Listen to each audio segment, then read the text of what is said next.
Dobro večer, dragi narode. Upravo je granični prijelaz Maljevac ispred firme Kendić gradnja u Velikoj Kladuši u Polju i dočekali smo ekipu, jednu zlatnu ekipu koja je humana ekipa iz Velike Kladuše sa načelom Braco Kendić koji je inače direktor firme i njegovim timom ljudi.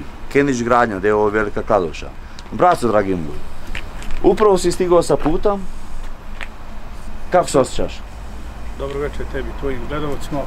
Mi smo jednu ekipu sinoć smo poslali za Kladušu, ovaj skip koji je bio ostao gore, sad smo njega dovukli. Pa onako, gore smo stanje zatekli katastrofalno što se tiče magistralnog puta. Krenuli smo na inicijativu, znači prije 2 noći, preksinoć me je pozvao naš načelnik Boris Horvat.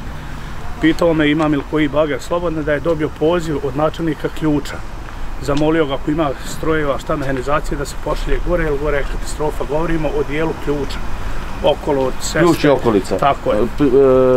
I mi smo krenuli za taj dio da čistimo Ključ i ceste, sporedne ceste, seoske ceste i to. Međutim, u putu kad smo krenuli juče ujutro, ja sam išao sa našim načelnikom, znači sjedili smo zajedno u autu gdje je on kontaktirao premijera našeg, gdje mu je rekao da se strojevi istovre odmah na početku od Ripča i da krenemo čisti glavnu magistralu, jer nije se faktički moglo ni doći do Ključa, to je bilo sve zatvoreno. Što smo mi tako i uradili kod benzinske u Ripču, smo istovrili, gore je bila blokada, krenuli smo sa ralcama, sa skipovima i gore da čistimo tu cestu. I sve je bilo u redu, čistili smo do kampa Lipa, očistili smo kamp Lipa. Gdje su došli problemi? Pa tek su došli problemi, navečer oko 10 sati, ja sam poveo momke, znači da se mijenjaju. Planirali smo čitavu noć raditi i čitav dan. I mi smo došli, međutim, ja sam već otišao autom gdje nisam imao signal, on je mene pokušavao zvati. Međutim, su došli ti iz direkcije cesta i obustavili radove i rekli da mi pokupimo svoje... Vezano za taj dio, što se tiče obustave radnje, znači želim da objasnimo. Braco Kendić humanistu iz Velike Kladuše su obustavili, nećemo imenovati firme, ali su ih obustavili da rade svoj posao koji su oni došli da rade humanitarno. Šta se dešavalo jutros? Gledaj, firma kao firme, nas nije niko obustavio, ni firma, neću imenovati, sad opet ponavljam. Nas je jednostavno obustavio direktor direkcije cesta, koja je glavni? Hazil, on je glavni za kantonalni, za magistralni put kanton. Znamo ko je? Jest. Znači mene i moje kolege i vozača sa Unimagom koji smo sinoć tu došli, ne jedan nek par puta je ustavio poslije kad se Lipa ošli, kad smo gore još protrgli i vraćali se uz Ripački klanac i gore i dole, znači proširivali. Znači stao je na Gorjevcu kod mene i zamolio me, kaže, povušte, više niste potrebni, dolaze još 3 firme, ja neću imenovati te 3 firme koje je on rekao da dolaze.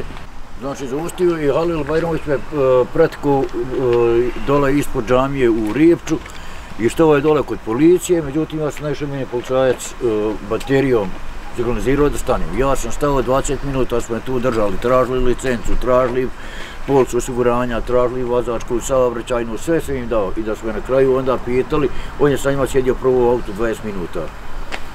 Vlasnik firme Rad puteva, ta firma ima 9 firmi u sebi, nebitno. Sjedio je sa njima 20 minuta u autu. Ja sam išao autom ispred, znači vraćao se iz pravca Petrovca, nije on meni prepričao, on su išli za mnom. Mislim, bili su ispred mene pa se je smakao sa Mercedesom S-klasom.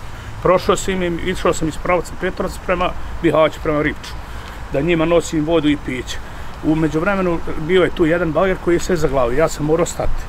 Iz Mercedesa Halilova izašao je Mesur Čehić, ne znam ja ni koja je to, ni me ti nema veze, bitno nam ime i prezime. Došao je tu, stoje par minuta, nije odmah meni ništa rekao, pošto sam ja pričao sa prijateljom od Iselmovića sinom, bio je on svjedok, gdje imam video koji je on potvrdio da je ovaj meni.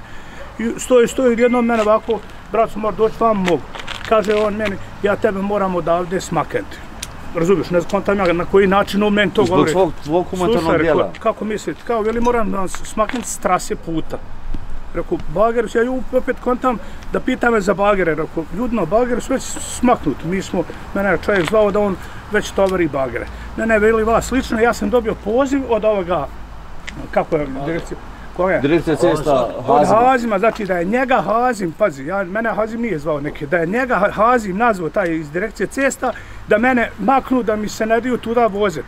I mislio me taj glumac da me vrati nazad ponovo za dole Petrovac, Ključ, Sanski most, zamislite te brzobraštine, umjesto da su došli isti taj Halil i taj njegov, što mu je direktor, ne znam šta, da su došli ljudima donili čaj ili donili nešto da piju, pitali jeste li gladni. Oni su došli u biti da vas on dolazi tu i meni nešto, tu počinje neke svoje, ono, razumiješ, kao da me vraća nazad 10 km da ja idem okolo i ja njemu kažem, ljudno, veli vi ste došli od ozda, rekao nije tačno, ja sam došao iz pravca Bihaća prema vama. Očistio od ovdje. Očistio od ovdje, a vama sam išao da kupim ljudima piće i idem nazad. I hranu, da. I ja rekao idem za Kladuš, ja moram sad odavde.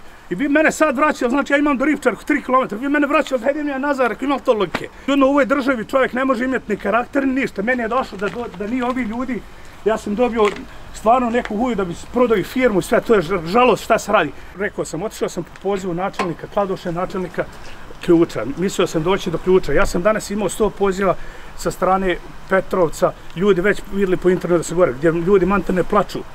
Sinoć sam vozio čovjeka, sjedi sa mnom, kaže da nije 3 dana nahranio krave, kad moram reći blago, ne znam kako da se izražim. Ne može doći do štale, u mene bager, evo, dolazi kuću u Kladušu, 2 bagera, ja parkiravam, ljudi još ne mogu gore doći do svoje štale.